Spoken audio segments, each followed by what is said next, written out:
Oh, wait, no. No, stop the recording. We're not there yet. Do it. So recording. Hi, welcome. We have a Yeah. small group that's hopefully going to get larger. This is the first Wednesday of the month with Captain Rob and Leslie, and it's called Meet a Transplant Stranger, where we focus on one person and we also share information and stories and just we're introducing ourselves. So Colin, how did you hear Sure. about I'll say the same thing again. My name is Colin Shern. I live in Colorado. I actually am a professor in the Department of Hepatology at the Wow. University of Colorado School of Medicine. And I'm a post-transplant PSCer. I was transplanted on May 15th, 1998. So I'm an old timer.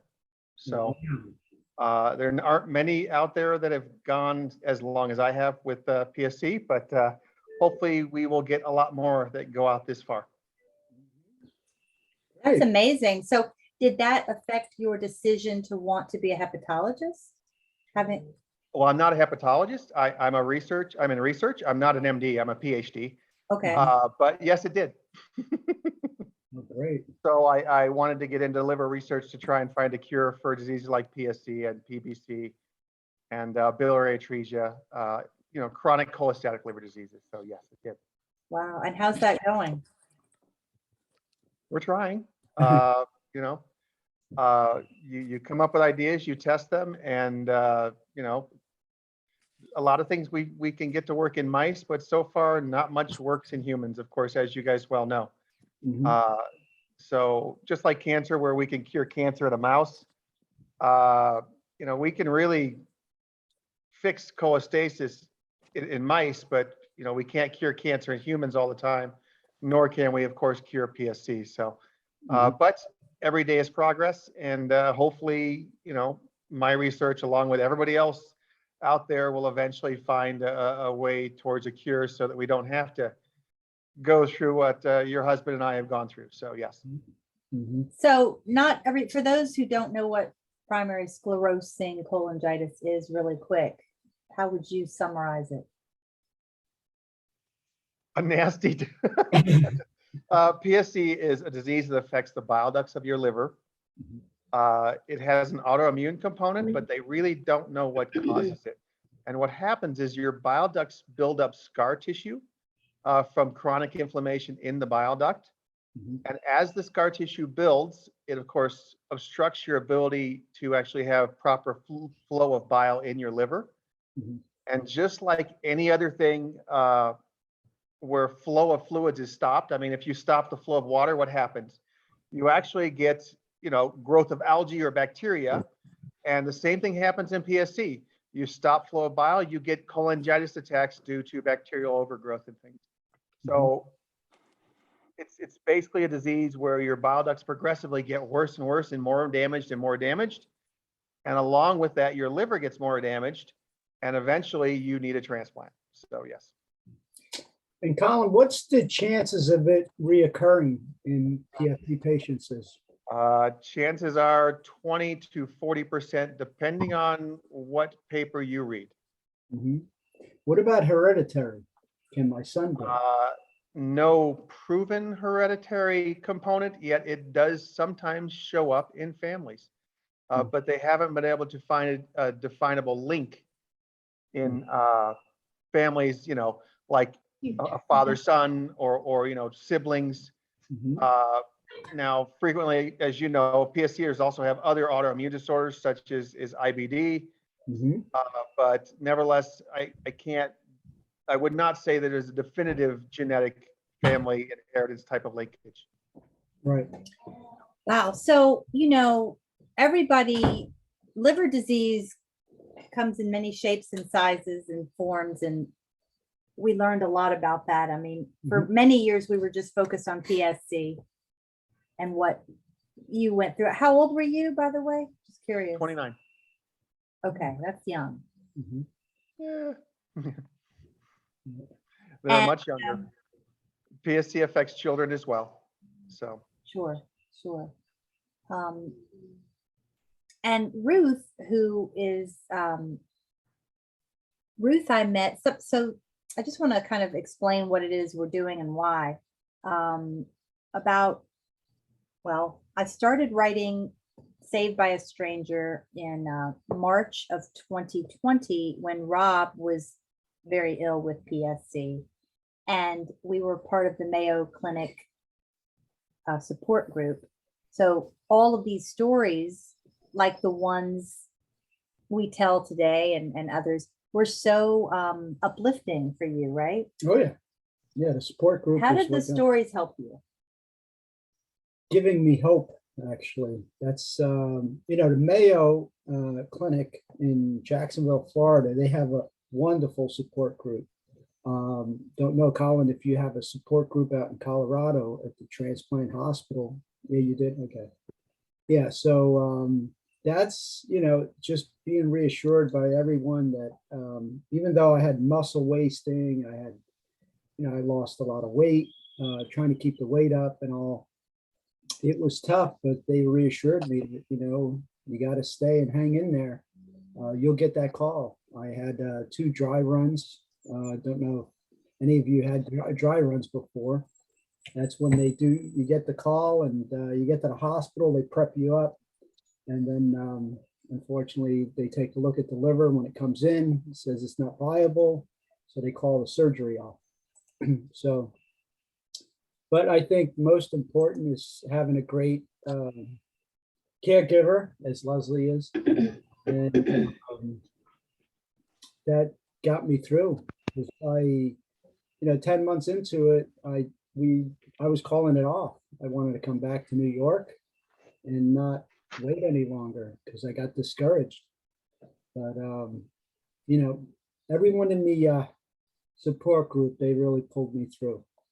And I got a lot of answers to all my questions, what to expect, and Well, one thing I find interesting is that, Rob is not nearly as forthcoming or hasn't been in the past with his private life. But for some reason, this was so important that he share his story so that other people could have hope, could learn something interesting. And so, average people were like, yes, please, I want to tell my story. And even if I haven't written about it in this book, I want to continue focusing on one person at a time, to allow this person. It's so important. We all have a story to tell, but with transplant, it just feels so important, so emotional, so gratitude oriented. And so that when you re-enter normal life and there's all this pettiness that you kind of can come back into that people focus on, you're like, whoa, right. What is wrong with these people? We're just happy to be healthy and alive, right? Alive. I don't know if any of you are experiencing that. Definitely. And it's just a few months after pettiness. transplant, you get the guiltiness. I'm sure all of us felt it. Someone had to die for us to move on. And, it's a big relief when you do send out your letter. Don't know if any of you did. Most of you did, I'm sure. And getting a letter back is amazing to hear from your donor's family. And you don't know how to give back. And the only way that I can know how to give back is really, to focus on passing the word on being donors, getting more donors. So that's what Leslie and I Well, are focusing on. and that and just storytelling. I feel like the more people, I'm hoping it's like, let's say there's 1, 2, 3, 4, 5, 6, 7, 8 of us. A lot more people signed up and maybe they had other things to do. It's probably harder as the weather is getting warmer because people are not inside as much. But I feel like any opportunity that we can to talk about this is it bonds us too, don't you think? Dave? Oh, absolutely. Yeah. A little bit. Yeah. I mean, So let's get on to everyone else. Let's introduce everyone. So you have Bob Skaz. Want to say something, Bob? Bob, tell us about you. Well, pretty much everybody here, with the exception of Colin and Dave, know about me. So I am 14 months post liver transplant and living well, although I've had a couple bumps as far as grumpy liver, which even after a procedure I had 2 weeks ago, I still have elevated enzymes on the phosphatase, but they stabilized at the elevated levels. So I just got promoted. I finally get to go to blood work once every 2 weeks since I stabilized. Oh, wow. Although I feel a lot better if the phosphatase is within the threshold that Mayo wants it in, but you know, we'll deal with that as time goes on.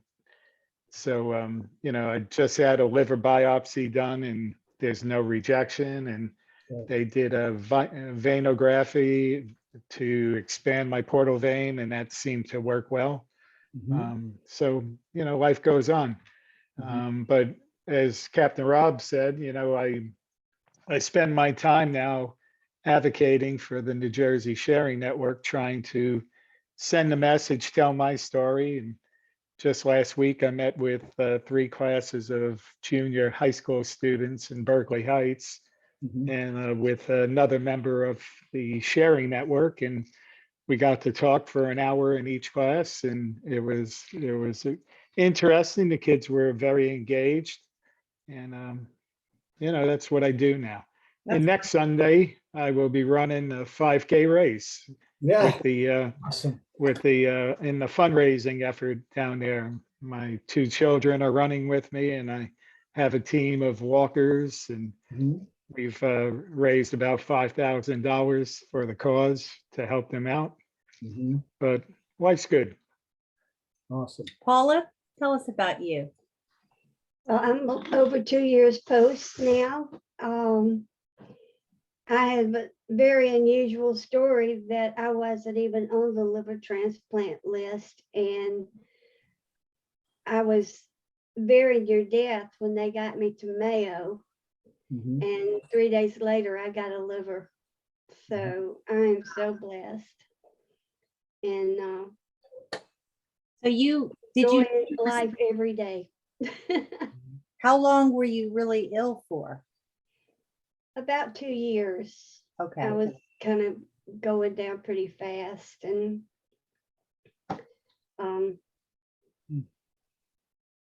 was in and out of the hospital, and drawing fluid off my body, was just swelling up, and missed a lot of holidays with my family, and really thought that my life was over. I just put it in God's hands, and between God and Mayo, I have a second chance at life. And I enjoy telling everybody how wonderful it is that I haven't met my donor family yet, but I'm just so blessed every day that I'm here to enjoy my 7 grandchildren, which keeps me busy, and having a wonderful caregiver who's the reason that I'm still here. Your husband. Yep, Arthur. Yeah, he's here. He just doesn't like to get in the picture very much. I hear you. So we have a new person. Dave, you're on. Well, I'm going to be a little different than everybody else. I met Rob and Leslie in Chicago after they took a river cruise with their friend Carolyn Oh, Heiser. yes, hi. Yes. And I didn't recognize you. yeah, I know my beard's a little longer. I'm wearing my donation hat. But anyhow, totally different. I donated a kidney to my brother-in-law. And I had the unfortunate of being rejected in Illinois and was accepted to donate in Wisconsin. So it went through a process, and it ended up being an exchange. I was tight matched, but it ended up being an exchange because they had more markers. So A, I'm a kidney, and B, I'm a person that donated. But I tell people all the time that I donated. And, they're all in awe. And I said, but you got to understand something. I tell people this, I said, because and donating a kidney is a lot different than a liver. Because I asked them if I could donate a liver after. They said, are you insane? No, you donated a kidney. You can't donate part of your liver too, because you can do that as a living donor. Right. But they said no, and said it was much more invasive and all that. But they said, thank you for asking, but you're insane. But the point is, I tell people because it's something you can do. And I'm speaking more from the kidney side, but it's something you can do, and it hasn't changed. It was 4 years ago. It hasn't changed my quality of life. I was 62 then, gonna be 67 really soon, and it wasn't a big deal. So I'll let you get back to the liver people, but I just have followed you guys, and Leslie said I may be letting a cat out of the bag, but she had considered when I saw her last summer, possibly doing a second book from the perspective of donors as opposed to recipients. Right. And if she does, I said, if my story's worthy, I'd be more than willing to, or help her out in that cause. So I'll let you go on to the next person. Thank you. I appreciate it, Dave. Nice seeing you. Okay. All Yep. right. Who's next? We got Luigi. Luigi, you have to say hi. This is a small group here. Hi, everybody. I'm Luigi. I'm a year and 4 months out. I had a rough post-transplant. I was very healthy pre-transplant, and then I paid my dues after transplant. So I'm happy to be here. It's always good to meet other transplant people and, of course, donors. And Dave, it's amazing. I mean, little people, do they know how important kidney is? The waiting list is huge, and it's really complicated, especially for someone that has already been transplanted. It's very difficult. If you get a kidney and a liver, I think it's easier. But once you're a transplant patient, tacrolimus destroys your kidneys. So I think statistically, a lot of people are going to need a kidney down the line when you have a liver transplant. So having donors is an amazing thing. I'm actually, when you said it's just for giving, in my case, I came home and I said to my kids, look, let me set it clear once and for all. I'm not accepting a kidney from any of you down the line. So, but it's amazing. It's really just an amazing thing just for giving. Without my daughter, after my transplant, became a bone marrow donor, and tattooed my transplant date, had a tiny tattoo on her neck, and gave me as a present the tattoo, and she became a bone marrow donor. Wow. Amazing. And to highlight the point of the kidneys, the data that I just heard last week was there's roughly, and it changes, 110,000 people on the transplant list throughout the United States, of which 80% are waiting for kidneys. Wow. And you had something, a kidney removed, correct? Bob? Yeah, which is the only blessing of my liver issue, is the MRI found a cyst in my left kidney, and it was deep within the kidney, close to the renal vein. They knew that when we were doing, when we started the tacrolimus, the anti-rejection meds could allow the cancer to grow, the cyst to grow quicker.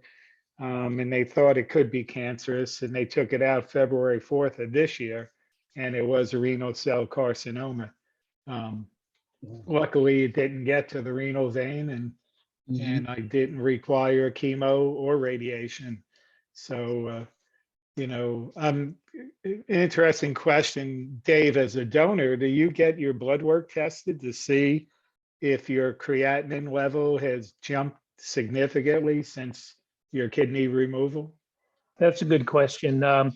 It got checked. They did it very regularly, but now that it's 4 years out, my own personal physician, as a matter of fact, I had my blood drawn yesterday for it, because this will be the 4-year point, and getting it checked, and it's stabilized. It's a little higher than it was before, but it's still under 2. So the number's still really good. So it's, and again, I just emphasize it. If anybody on here runs into a situation where they go, somebody wants to donate a kidney, I've talked to some people that were going to be prospective donors. I talked to a friend who had a cyst. Again, he had cancer on one of his kidneys. He had it removed. I talked to him and his wife, and they just thanked me afterwards because they said it was exactly like I explained it to them. So, I mean, I'm on the group, in Facebook on it, but if you have somebody that's ever debating on it, I mean, I told them if I had a third kidney, I'd donate another one. I would do it anonymously. But I don't have a third one, so I can't. Did I answer your question?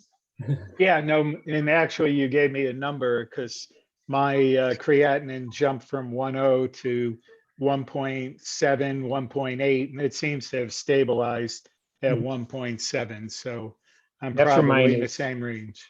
Yeah, mine's in there. And again, I'll find out tomorrow, but they're very happy when I talked to Wisconsin, which I had it done up. I live in Chicago. I had it done up at the University of Wisconsin. And my primary point of contact, she left to go to Minnesota, but the replacement said, she said, no, you're stabilized. And they, by the way, and my doctor always sends the information to Wisconsin because they want to keep, track of what's going on. Mhm. Thank you. Good, thanks. Okay, so moving right along, Sam, you're a heart transplant recipient. Are you there? Hi, guys. Hi.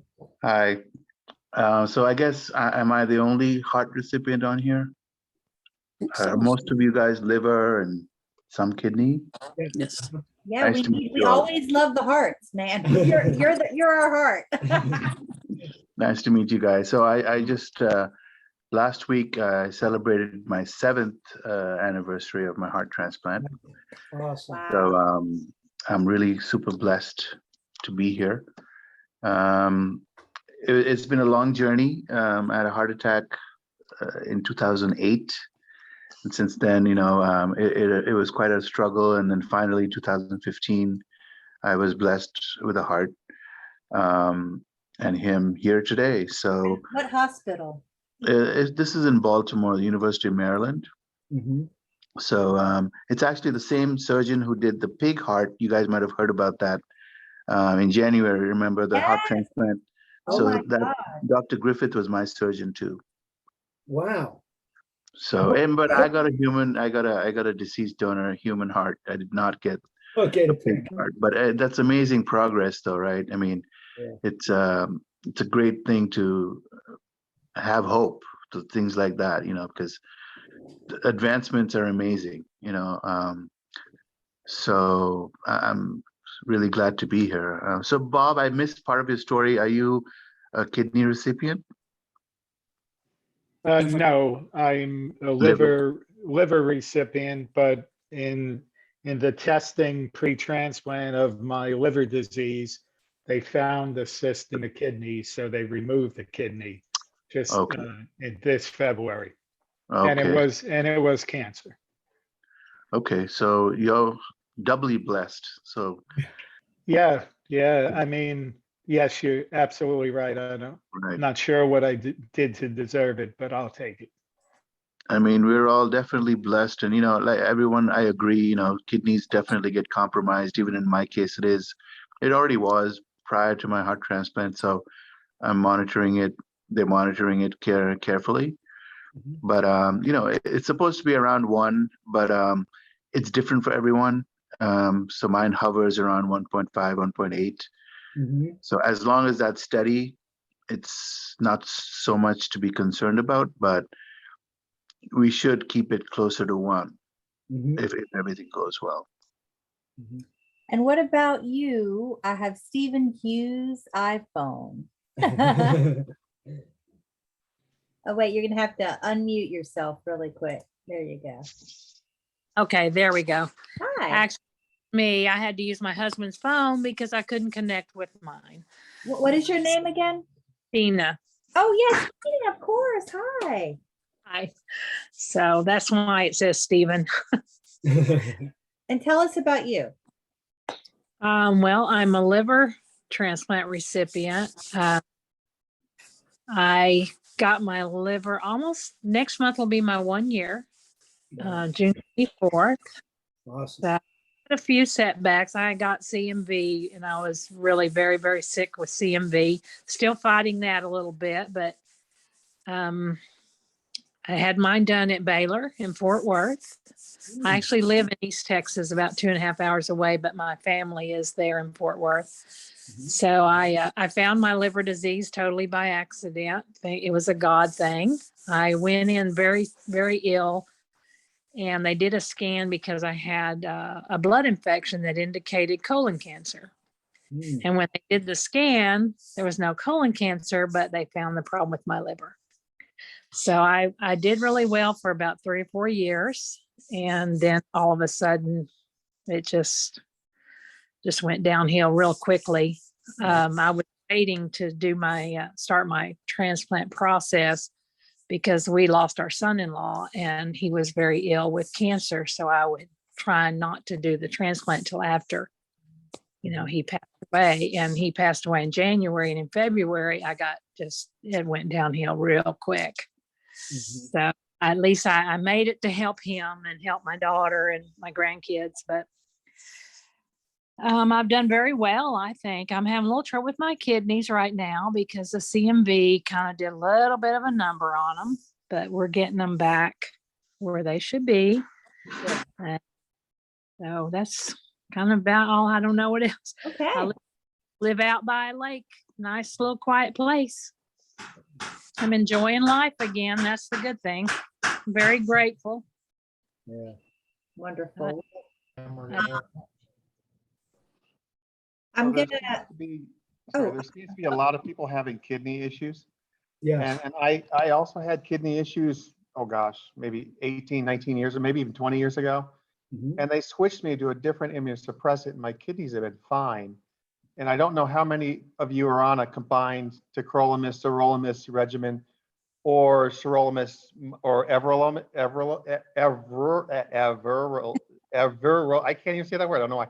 Everolimus, which is derivative of sirolimus, but those seem to be easier on the kidneys. Really? Now they have other drawbacks, such as you don't heal from wounds and stuff as easily, but there are options which you guys can talk to with your physicians if your kidneys really start going downhill. And you may be able to switch to a different immunosuppressant that might not be as hard on your kidneys. And you should explore that if they start going downhill worse. You really should, to see if there's other options that might help. I can't say they will, because some people, they do nothing. But then other people like me seem to respond very well. And my kidneys run at about 1.0, 1.1 every month for the last 20 years. So it may be an option for you guys. Okay. Mhm.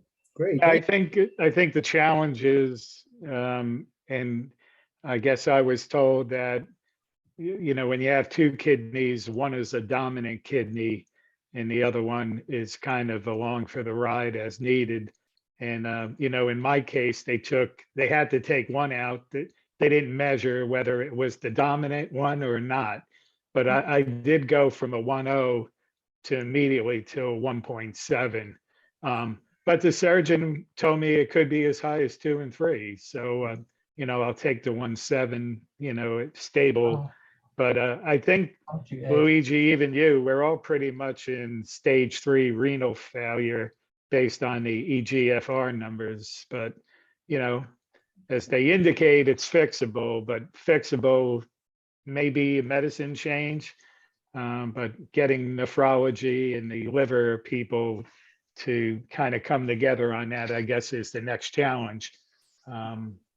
And which I will have in the end of July because I have a nephrology appointment at Mayo. So we'll see where we are by then. Well, I'm lucky. My nephrologist and my hepatologist. Is that right? That didn't sound right. Anyway, they work together very well, and we will change my medication as soon as I get off this antiviral for the CMV. I will be trying a different medication to get my kidneys in better shape. So what the man was talking about before, that I will be doing everolimus. I tried it once before, and then I got really sick, and I had to come off of everything because the CMV ran my numbers up so high. But they tell me that will help the kidneys. I'm at about a 1.7, 1.8 right now, but I was running about 1.5. So we'll see. I'm very lucky. My doctors work together very well. So that's a good thing. Okay. So, that's great. We introduced ourselves. Now I'm going to kind of like really introduce Ruth Ortiz in a little bit longer form. What we've done is, I was interested in the medical naturally, but I'm also interested in everybody's just story right before transplant, who they are, the reactions, just because as a person who hasn't had a health problem like this, but is up close to it, I want to get to know the whole person. And I guess that's kind of what a storyteller does. So that it's interesting and it brings you in. And so chapter 16 of Saved by a Stranger is entitled Ruth, even after surviving 2 comas, still in denial. So Ruth, just say hello to everybody before I read your chapter. Hello, everyone. Nice to meet everyone.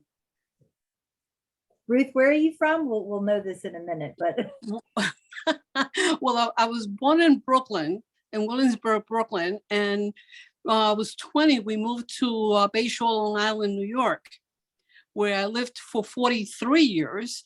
And we just recently, in November, moved to Levittown, Pennsylvania, Wow. to be closer to our youngest daughter that had a baby 6 weeks ago. that's Awesome. awesome. Congratulations. So I Thank mean, you. talk about second chances. Now, like Paula, you can enjoy multiple grandchildren, That's right? right. 'Cause Correct. you have 2, right? Well, he's the third. Okay, Wow, 3. you're Paula catching has up. 7. Yeah. Yeah.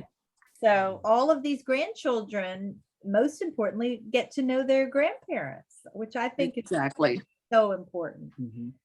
Having been close to mine, I can tell you that grandparents are just such an amazing, wonderful part of one's life. So you're lucky if you have them.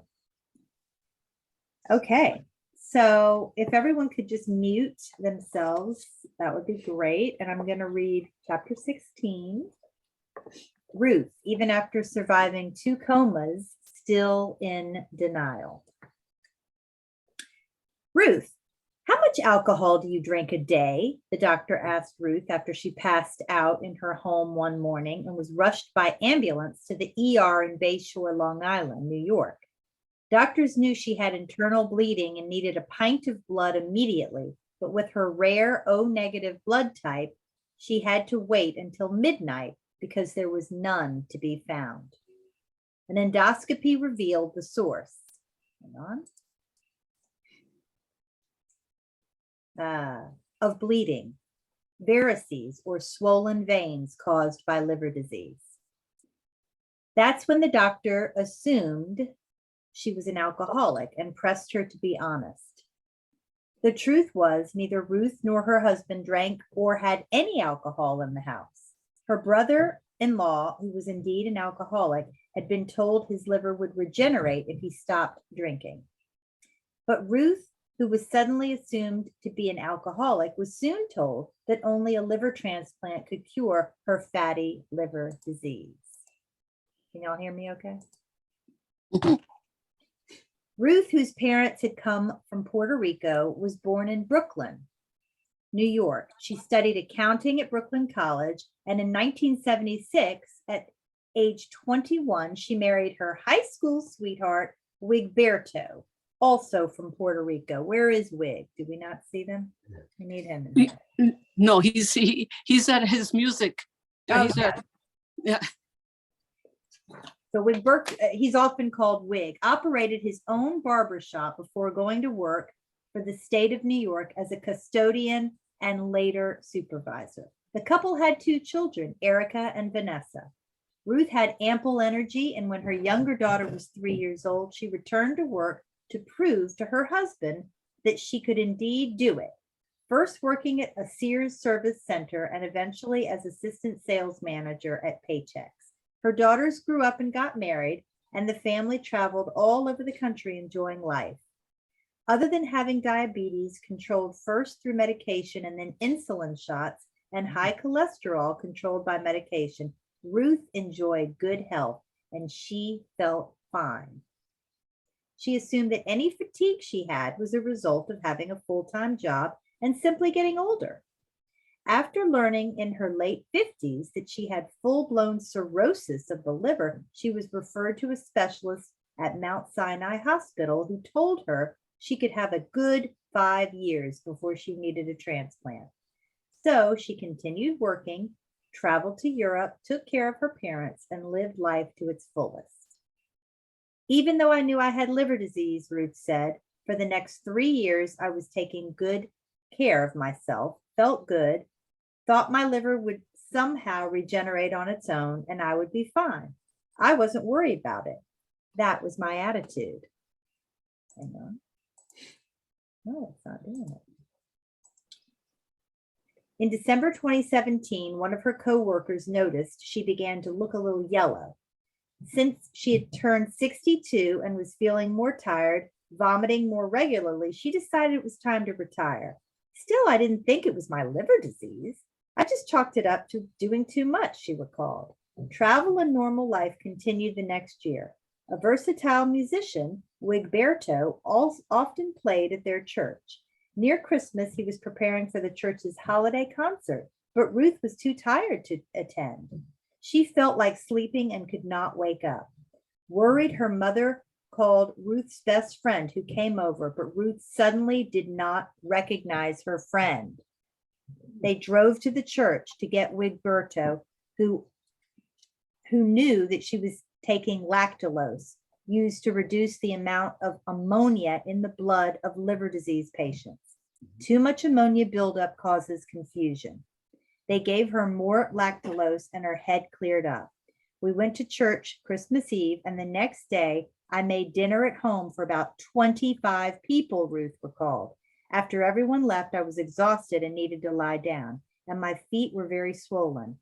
Wig went to work and kept calling me, but I didn't answer. My parents were living upstairs, and when they came down, I was unresponsive. They called 911, and an ambulance took Ruth to Southside Hospital, where she stayed in a coma for 5 days. Those days are out of my memory, she said. On the last day, December 30th, I remember my daughter saying, "Mom, if you can hear me, squeeze my hand." I remember squeezing her hand, opening my eyes, and seeing so many people around in that ICU room. I knew I was in a hospital, but I didn't know why.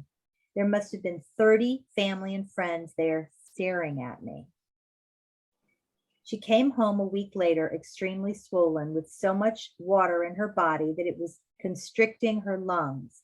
Ruth's doctor, Dr. Ahmad, at Mount Sinai, wanted to see her immediately. He took one look at me and admitted me, so I stayed in the hospital for another 2 weeks. They performed paracentesis, removing the fluid in my abdomen with a long, thin needle. That's one of the fun parts of liver disease, when you look 10 months pregnant. My MELD score was about 27, she recalled. You will die in New York, Dr. Ahmad told her. You have a rare blood type, and that is hard to match, and you were already going into encephalopathy from the ammonia building up. Both he and Ruth's gastroenterologist did their internship at Mayo Clinic in Rochester, and after conferring with each other, they convinced Ruth to go to Jacksonville Mayo Clinic in February 2019. Both doctors called Mayo and had her records sent. Thinking it would take months, Ruth was shocked when Mayo Clinic called a few days later and scheduled her first evaluation for March 18th. She learned that their health insurance through the state of New York fully covered both her transplant in another state and her travel expenses, including airfare, housing, and food for both the patient and the caregiver. Did y'all hear that? That didn't happen to us. That's amazing. Ruth and Wig flew to Jacksonville and stayed at the renowned Gabriel House of Care. Y'all need to go there. It's amazing. A nonprofit hospitality house that provides affordable temporary lodging to hospital patients and caregivers coming to Jacksonville for organ transplants or cancer treatment. The Gabriel House of Care was conceived and funded by Jorge Bacardi, a double lung transplant recipient, and his wife, Leslie. The Bacardi gift to the Mayo Clinic was an expression of their deep gratitude to their donor, Christopher, who Jorge called Gabriel after the heavenly archangel Gabriel. Located on the west campus of Mayo Clinic, the house serves other nearby hospitals as well. It provides complimentary amenities such as yoga, art therapy, Tai Chi, and cooking classes, as well as ways to bond the guests for a family atmosphere. I loved staying at Gabriel House, Ruth said, smiling, because there were another 39 families going through the same thing. We were not alone. We weren't stuck in a hotel room. I didn't have the second chance support group because I was so sick, but I did have the Gabriel House as my support group. There are no televisions or kitchens in the room, encouraging us to go downstairs and socialize with each other. That's important. Even now, there are about 10 families who will pick up the phone and call me to see how I am doing. We are a family. That's beautiful. Ruth spent 3 weeks getting evaluated for both liver and kidney transplants. Her kidney function was still fine, but liver disease affects kidney function, so that is part of the MELD score. To be listed for transplant, she needed to relocate to Florida, preferably not more than 4 hours from the hospital. So in early April, the plan was that Ruth would stay with her daughter in Melbourne, Florida, 3 hours away, and Wig would go back to New York until she got a transplant, as he had to keep working. We are a religious family, and I have always had great faith, believing that God works in mysterious ways. My husband kept telling me not to give up because God is good and would be my healer. I had friends and families constantly praying for me.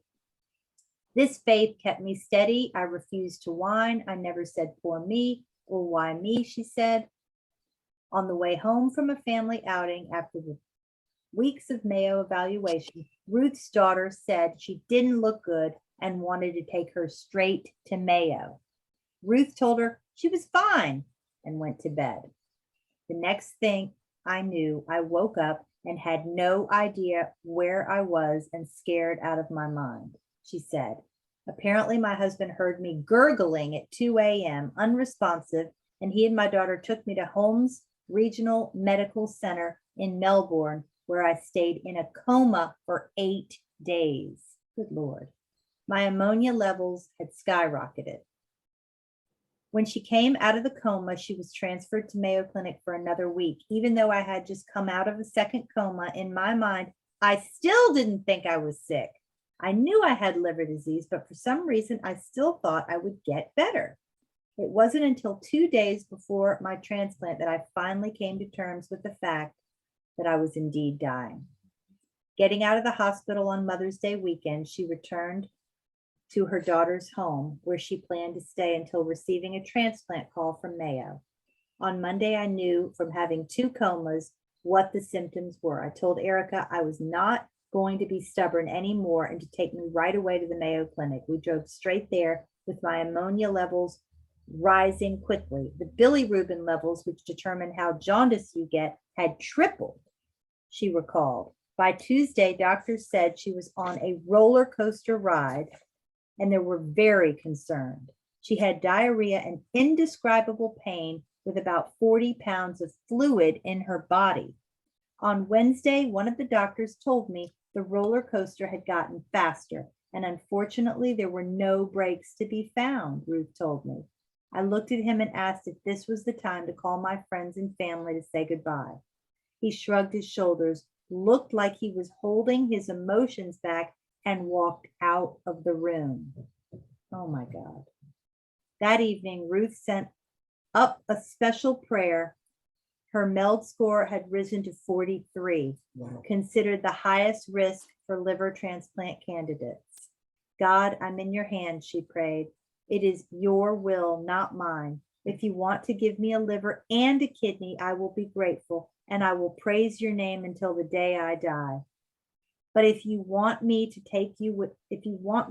with you, I am physically, mentally, and emotionally done. I can't take this anymore. I am ready. Then she went into a deep sleep, the first comfortable sleep she had in a long time. 2 hours later, I woke up and someone was holding onto my arm, explaining he was about to draw 25 vials of blood. This seemed odd to me. The nurse came in and said, the bad news is we have to take a lot of blood. The good news is that we found a liver and a kidney for you. I started screaming, thank you, God, thank you, God. To find somebody her size with the rare Rho negative blood type, where both the liver and kidney needed to match, was truly a miracle in Ruth's eyes. The kidney must be more of an exact match, and it was. On May 17th, oh my God, it's coming up, 2019, at 2 a.m., Ruth got her transplants. Thank God I did not have any complications. Even though I found out I was getting the organs on a Wednesday night, they were not procured right away and did not arrive at Mayo until 9 p.m. Thursday, a few hours before I had the surgery, she said. When my husband walked into the hospital room the next morning, I was sitting up in the chair eating my breakfast. He could not believe it. Expecting to be in the hospital for a month, according to her doctors in New York, she was shocked to be going to the Gabriel house only 8 days later and on a plane to New York 6.5 weeks later. Today, Ruth feels like her old self. She usually walks 3 to 4 miles a day. After she got home in June, she found out that her mother was diagnosed with end-stage heart failure. Ruth took her to the hospital many times in the next 3 months. Instead of taking it easy, I was too busy taking care of my mother to sit back and worry about myself. Now I see this was the best thing for me, she said. The transplant to me meant that I had the opportunity to take care of my mom. God gave me another chance at life, and I had a purpose to make sure my mother was comfortable. I could not be more grateful for this second chance. Wow. That was awesome. This is, you can see Ruth. Right. Wow. And the picture there, that picture with the whole family, that was the day before I went into my first coma. Mm. Wow. Unbelievable. That is some story. Ruth, how do you, You know, I what's it still like get to so hear? emotional. I still get so emotional because I relive how sick I was. Yeah.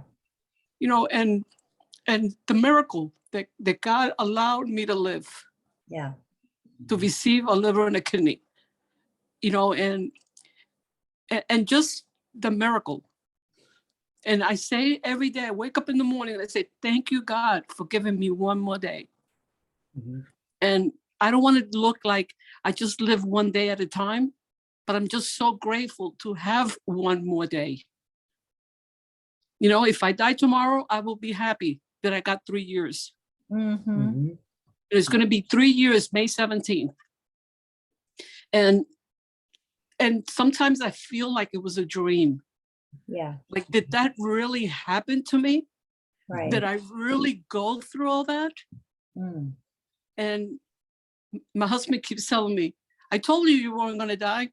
You're too stubborn to die. Too thick-headed to die.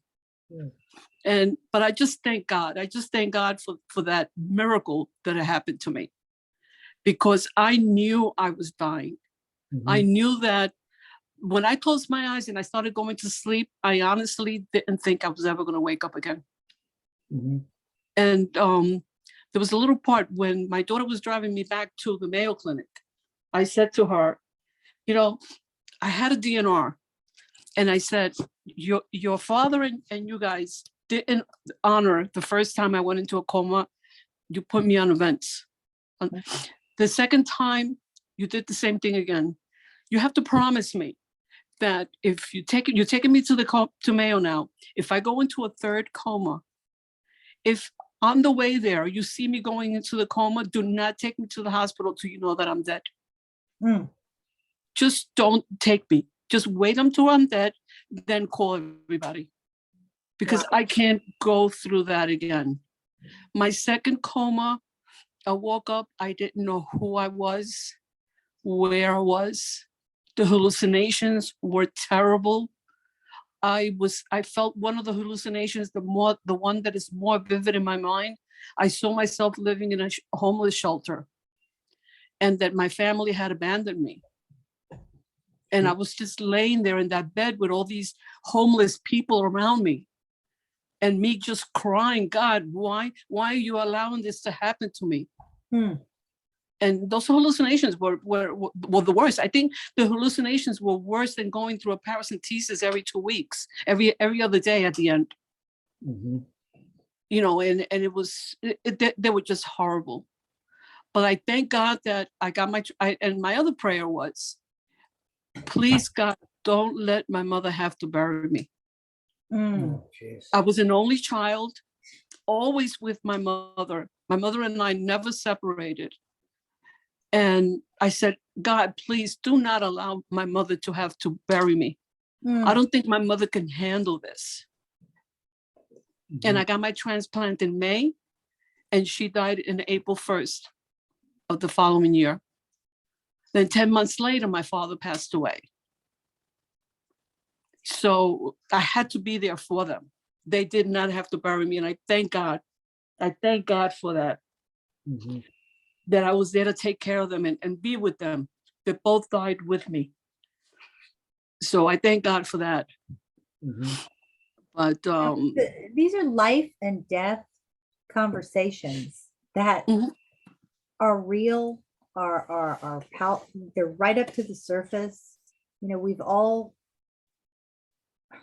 it changes you, doesn't it? Oh yes, it does. I Ah. went to when we were going to a church there in Jacksonville, and last year we made a point of going back to the church and seeing everybody that had prayed and the pastor that had come in.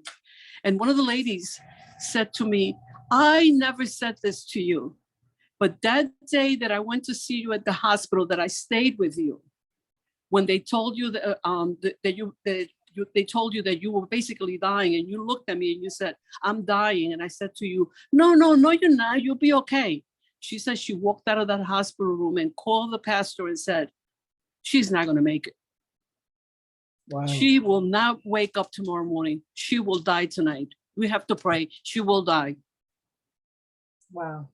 And that's the night I got the news that I was going to get a liver and a kidney transplant. Right. You didn't die. Why do you think you're here? God still has a purpose for me. You know, there's a song that I play all the time that it says, sometimes it takes a mountain. Sometimes it takes a storm. Sometimes it takes a desert to bring you back to what you have to do in life. Wow. Mm-hmm. You know, sometimes we forget about what's really important, Mm-hmm. and we just focus on the material things and other things instead of what really is important in your life. Mm-hmm. And I think that was me. I think he needed to get a hold of me and bring me back to reality. Mm-hmm. But So, you yeah. be focused before on your family and everything. Yeah, but you know what? I grew up in a very religious home. And, you know, I believed in God, and I believed in, you know, that was instilled in me. And as I got older and as I got busier, I kind of forgot more about the religious part of me, Or the spiritual. the spiritual part of trying to go to church, Mm-hmm. of trying to continue with my church family. You know, like my husband would say, oh, let's go to church this Sunday. I don't feel like it. Mm-hmm. You know, some of my church friends will call me and they say, oh, we're having a women's retreat. You want to come with me? No, not really. Mm. Wow. you know, or I would say, no, because I know what you're going to talk about. So leave me alone. Mhm. So I think I needed something to get a hold of me, Mhm. to bring me back to who I was and what I believed in. I think that's my purpose in life. Plus to take care of my parents until the day they died. Mhm. And now my purpose in life is to be a pain in the ass to my kids. There you go. That's awesome. We'll check your chat. You know, it's like they'll say mother, and I said, leave me alone. I know what I'm doing. You know, they kind of worry so much about me. Like if they call me and they hear me sneezing, they hear me coughing. Oh, what's wrong? Did you call the doctor? Did you take your medicines? Did you do this? Did you do that? Mhm. So they live in constant, I think they live in constant fear. You know, Well, you said, you were in denial. So maybe they have that fear that you're going to be in denial again, or no? well, they're in the fear that I'm not telling them the truth. Okay. Because I always told them I'm fine, and I wasn't. So I think a lot of times they believe that I am just not telling them anything. Mhm. So that's why they put a tracker on my phone. So I can't lie to them and tell them that I'm someplace where I'm not. Mhm. So like recently I was in the hospital. I had, well, I've been in the hospital since the transplant. I've been in the hospital 3 times. The first 2 times I got C. diff. I ate something, don't know. I'm very careful. I don't eat out, only when the food is prepared fresh for you. Mhm. I don't eat any fast food restaurants. I don't eat any of those places. So we really don't know what happened. But we took a trip to New Hampshire, and we came back and I got C. diff. And I was in the hospital very sick. That really affected my kidneys. Thank God it didn't affect the liver, but I Is got that very related sick. to food poisoning? It was some kind of food poisoning. Mhm. So, and then the first time they thought they got it, but they didn't. It was still in my system. So I had to go back to the hospital. So I was in total in the hospital for 2 weeks, first time, 2 weeks for the second time for the C. diff. I also got a bad case of the CMV. So back and forth with the CMV, with the Valset that they give you, that medication really creates havoc in your body. Mhm. But right now, when I got the C. diff, my CMV did pop up again. So it was a combination of the C. diff and the CMV was really creating havoc on my body. Wow. But thank God they got it under control. I needed something like 5 different antibiotics Mhm. to get rid of it. Wow. So I'm currently going to the University of Pennsylvania, Penn Med. Great hospital. It's almost like Mayo. So I'm confident there with the doctors that they know what they're doing. Mhm. And then recently I had shortness of breath. My chest was hurting a lot. My blood pressure went up high, and I don't have high blood pressure. And they put me in just for another catheterization to make sure that my stents were clean. And they were, thank God. Mhm. So, but overall, I'm doing pretty good. Doing pretty good, thank God. Well, you bring up an interesting point, which I just wanted to ask some of you, because when I did a lot of these interviews, some people had a strong faith that you talk about, and some people really didn't mention it. And I'm just curious, anybody here who went through a transplant, did it make you more, less, or the same in terms of your spiritual feelings, transformations, or whatever? I think mine, Could be a delicate subject, but I mean, one thing is religion and the other thing is spirituality. So if you think of it as the universe, for me, stars align and everything falls into place. Mhm. Ruth, I can relate to your story so much. I went through so many of the same things you did with the coma and the paracentesis and all of that stuff. And like you, I had just, I didn't want to be a burden to my family. And I was in and out of the hospital and everything. my family would not let me give up. And I had already made my peace with God, like you said. And the doctor came in and he said, "Are you ready for your liver?" And I said, "Yes." And I had so many people praying for me. And we're both walking miracles today, because I was very much at death's door and wasn't even on the list. And they found one at Mayo. And between God and Mayo, I'm here today to tell everybody how blessed I am. And it has increased my faith, because God definitely answers prayers. Sure Because He does. was there for me every second of the way. And still is. Mhm. Sure is. We And thank God. being part of the Second Chance support group and being part of what Leslie's doing, she is such a wonderful person. Yeah. Everything that she does. And just being a blessing every day. And I love to tell my story to everybody who will listen. And I love to tell everybody to get that book and read that book and read those stories of all those miracle people, and that God and Mayo can really work miracles every day, and they do. I know that I was telling Leslie that every time I wound up in the hospital, I promoted the book. And you know, being in the hospital, you know, one thing that I really, you know, just a suggestion, if you guys get sick, you know, really sick, or you think you're sick, don't go to a local little hospital. You know, go if there's a bigger hospital near you that you can go to. It's an hour, take the ride and go. Amen. Because I didn't do that. And when I first got my C. diff, I went to my local hospital. They had no clue what to do with a transplant patient. None whatsoever.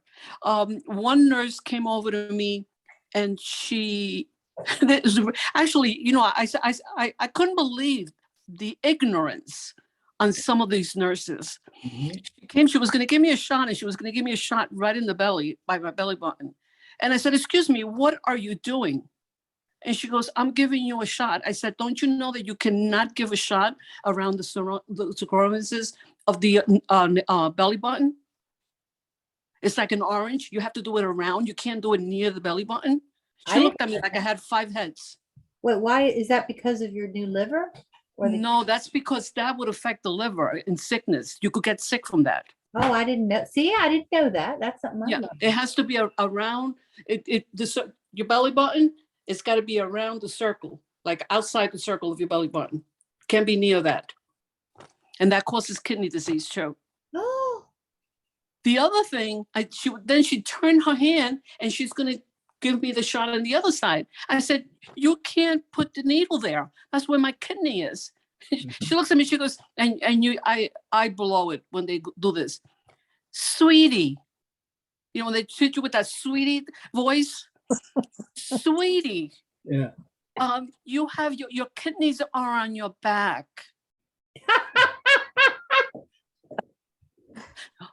You know, let me tell you, I got so angry. I said to her, "Sweetie, let me inform you that my transplant kidney is in the front. They don't remove your native kidneys. Yeah. I suggested you go back to school and learn how to become a nurse." Wow. But that's what happens when you go to a local, you know me, I can't keep my mouth shut. So it's like, that's why I said, when I moved here to PA, we were looking around where to move to. right. I said to my husband, we have to be 45 minutes away from a major hospital. Yes. Okay. We're not going to move to an area where it's going to be 2-3 hours for me to get to go to good care. Right. So right now we're about 40 minutes away from the University of Pennsylvania. which you walk in there, Rob, I'm telling you, it looks just like Mayo. Wow. It is Oh. amazing. They have a new wing that they emergency. It's Mhm. 2 floors, Wow, amazing. the emergency room. So, I go in there when I had my second C. diff, they knew exactly what to do. They knew how to take care of me. The liver team came in, the kidney team came in. I was under good care. That's But when great. you go to these local little hospitals, they just don't know what to do with you. Right. That is so important. Oh my God, if we learn nothing from this Zoom, it's that, That's right. because Yeah. that really, I mean, I think we all really need to learn that. But the other thing is, lost my train of thought. Oh, I gotta tell Luigi, thank you for the compliment on the nose. Yeah, Luigi still on? for a few more minutes. I know. Is Luigi Yeah, still so I on? was, yeah, I'm here. Yeah, I wanted to thank you for the compliment on the nose. Well, as Ruth and I, we met in the Second Chance support group, and one day I'm sitting in the lab at Mayo, and she's walking in, and I'm like, Ruth, and she says, who are you? And I'm like, I'm Luigi. We met at the support group. And she was getting a nose procedure. Yeah, because Next what day. happened was, right after surgery, when I came home, when I went to the Gabriel house, you have to go back to Mayo almost every day for blood work, for this, for that. And the sun was shining so hard on my face. I'm wearing a mask. I have sunglasses. I have my incisions. I'm not working very well. There was a lip on the road, and I just hit it the wrong way, and I went flat on my face, broke my nose. Oh, So that was 10 days after surgery. So they wouldn't fix my nose because they said it was too much. They said I had to come back 6 months. Well, 6 months became a year. I went back, and then they actually put an implant in my nose Wow. because they said that they couldn't fix the cartilage. So they put an implant right in here to hold my nose together. I know what I was going to ask you. Insurance. Yes. Are you on Medicare now? Or Right now, after I became 60, well, I was 64 when I got my transplant, my kidney transplant. okay. So when whoever takes care of your transplant for your kidney is responsible for your kidneys for 2.5 years. So for 2.5 years, even though I had Medicare was still my secondary, not my primary. Ah, So when the 2.5 years came, then they took me off so then Medicare became my primary, and then New York State became my secondary. interesting. But I But it was because of my kidney. If I had just gotten a liver, at 65, Medicare would have taken care of everything. Mhm. I'm gonna be 67 years old now. I think I look pretty good. Yeah. 67. Wow. But I mean, insurance is a huge Oh my issue. God, we could have not done it without the insurance. We Right. could have not done it. Even now, I mean, I was a UPenn, and it's still the same copay. It's $25. Mhm. But for example, a lot of people don't realize one of the best things you can do is work for Walmart. Oh, If- exactly. I heard that. Yeah. Need an organ because they have such an amazing benefits program where you could work any Walmart employee who needs a transplant, they will fly you. They have some special deal with Mayo. They'll fly you on a private jet Mhm.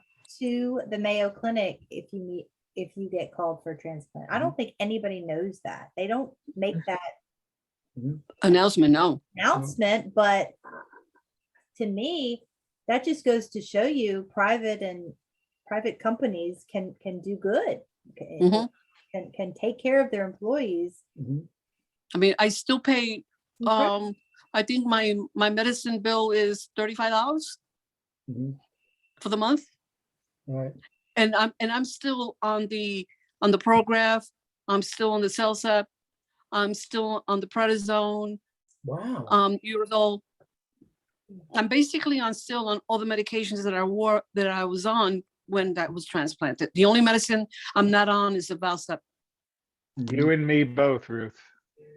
Yeah. the same, all those medicines, and they're going to be with us for the rest of our lives. Wow. You know, there's days that I'm shaking Mhm. because of Yep. the prednisone. There's days that I'm fine. I don't shake. My husband says, "Oh, look, great. Today you're not shaking." And I don't know if anybody else suffers this, but I get these heat flashes at night. I mean, my poor husband, with the thermostat is set at 60. I have a cool air humidifier and a ceiling fan going on all night. Jeez. And I am sweating. Mhm. I just like, sometimes last night I got up twice and took a shower Oh my God. because of the heat. And there's my poor husband. I think he's ready to put on his ski outfit on. He says, "It's freezing here. I can see my breath." Well, thank you so much for sharing your story. You know, this has been enlightening. Is this something we're enjoying doing as a group? I Yeah. hope. Yeah. Yes. Okay, good. And I think it's good to just remember the first Wednesday of each month at 7. I'll put the events on leslie.com. You know, I'd like to try to reach out to people on the transplant list who have questions.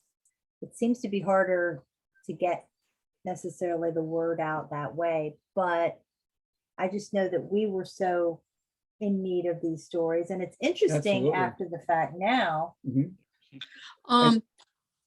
I'm going to Mayo May 24th, and Well, I'm staying at the yeah. Gabriel House.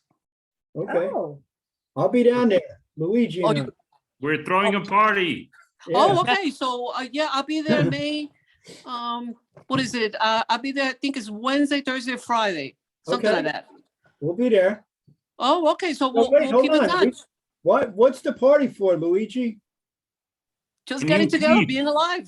no. No, my new teeth. You know, my teeth fell off with transplant. All my upper teeth. Wait, put you We're on loose. speaker view, and I'd like to see your new teeth myself. There you go. Look at Oh those my pearly God, whites. they're beautiful. We need I to didn't- go we eat didn't some see them. steak. Let's show them again.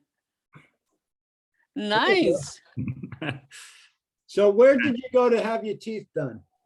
So it's so funny because I tried to claim it through the insurance and everybody came back saying it was a aesthetic thing. My teeth were perfectly fine before transplant. Mhm. And after transplant, they had me for 6 months on antibiotics IV. Mhm. And that just destroyed my upper teeth. Mhm. And they all, like 7 of them fell off and the rest, they had to be taken off. And I ended up coming to Mexico and doing it for a fraction. I had a quote in Texas, in Houston, it was going to be like $60,000. I did it for Wow. like $12,000 down here, Wow. still in Mexico. Mhm. Wow. Yeah, I don't know if any of you also, Luigi, you experienced also hair loss, right? Through the medication? Yeah, I had a few side effects, like my teeth. There's something called the buffalo humpback. So there's a swelling on the back of my neck. My hair started, it came back. I mean, at the beginning, I guess your body gets used to tacrolimus gradually, and as time goes on, it improves. But I guess it's just the monthly payments we have to pay for that extra time that we're here. Mhm. Bye, Sam. Yeah. I think, I lost my hair too. yeah. Mhm. My hair, sometimes I go like that and it just falls right off. I Wow, losing mine. there you are. So it is the tacrolimus that's doing it. Mhm. For I had me, the that worst, hair loss. I think the worst side effect is not being as bright or as sharp as I used to. I can be in the middle of a conversation and all of a sudden lost track of what I was saying and it won't come back. I mean, that's probably the worst side effect for me. Ruth, after my transplant, I don't remember a lot of that stuff. You know, Arthur tells me about all the stuff I went through, and I don't have a memory, and I think that's a blessing too. It's a blessing, yeah. But I do. I had to learn how to walk and talk and do all that stuff all over again. And I went to Brooks Rehab after that. And Arthur stayed at Gabriel House. And you're right, Gabriel House is a wonderful place to be. And Luigi, I had the tooth problems too. So it took me a while to get my smile back. Can I ask y'all a question? Sure. Absolutely. Those of you are talking about your hair falling out. I'm sorry, I'm going back, but you say it comes back. I mean, I'm wondering how long. I mean, mine's really thin right now. I used to have really thick hair, and I hear that it comes back, but I'm just wondering how long before. Hasn't come back yet. Oh, It Wow. thins. It thins so much, like you can see it. Like it's really, Yeah. really. But it's been a year and a half, and it's starting to improve. okay. Well, mine hadn't been a year yet, but I'm very thin on the top, and I've always had very, very thick hair. Now, you know, I had thick it hair. fools you. Mine is not as thick as it used to be, but it's growing out now. I cut it real short, you know, when I was having so much trouble. But it's and another thing too, I never had curly hair, and look, I have curls, and I don't know what that's about. But I hate to spoil it for you all. I have too much hair. I got to get rid of some of this. Ugh, Yeah. that used to be what my hair was like, and now it's just thin. But small price. it, You know, that's why they make, my daughter calls them toupees. Yeah, that's it. Yeah. Bob, why are you still taking prednisone? Me? No, Bob. Oh, we both are. Yeah, it's just the liver enzymes are not staying stable within the range that they want them in. But I did get reduced from 10 to 7.5. And I was told that that if all goes well and I'm stable, even though I'm slightly elevated in the phosphatase, if it stays within that same number range, that they'll probably drop me to 5. So, you know, it'll be good to come down. You know, and I'm on Cellcept because of the kidney. You know, they call it a renal rescue. And so, but it's interesting, my tacrolimus level dropped from 6.8 to 6.2 to 5.8. So they want me between 5 and 6 on the TAC. So I was hoping to get that reduced to 2.5 twice a day from 3 twice a day, but it doesn't look like that's going to happen. Yeah, but Yep. the program's gonna help you with the 5K. You're gonna have the energy. Yeah, for Right. sure. The prednisone will. Yeah, the prednisone. Yeah. Yeah, the reason that I'm on prednisone is because I got a double transplant. Oh, okay. If I would have been just the liver, then they would have taken me off of that. But because of the kidney, I have to be on it for the rest of my life. Well, I did come off, and then about 5 months after transplant, the liver became grumpy, so they were testing it out. Mhm. I have to go, but I just, since Ruth brought something up about always being extremely hot, so I have the liver of what I would guess would be, because I've seen a picture of a woman in her mid-40s. So you know where I'm going, Ruth. And then in another 5 years or so, am I going to be? You're like, gonna be oh my God, menopausic in 5 years. You know, these are all good things to laugh about, right? We're all here, we're all Welcome alive. to our world. it's the opposite. I stay cold all the time. You must have a man's liver then. I must. But I stayed on the amoxicillin and the prednisone for a year because they took my spleen out. Mm. So that might have something to do with it too. So I don't know. Well, think guys, in general- I need to run. Yes, well, I Take care. need to go as well. And I just want to thank you all so much again for keeping this thing going. Tell everybody, first Wednesday of the month, we'll continue doing this, Meet a Transplant Stranger. Yeah. And I want to thank you because we're doing this together. This is That's not right. my thing. This is our thing together. Right. Very good. Thank you. Thank you, guys. I appreciate it. Thank you. Have a good night. Thank you, Ruth, and Bye. thank Okay, you. thank Leslie. you. Okay, we'll see you in Jacksonville. That's Yeah, it. we'll throw a Absolutely. party. Yes. Okay, we will. All right. Thanks for everything. Okay, take it Bye. easy, guys. Bye-bye. Have a good night. Good night.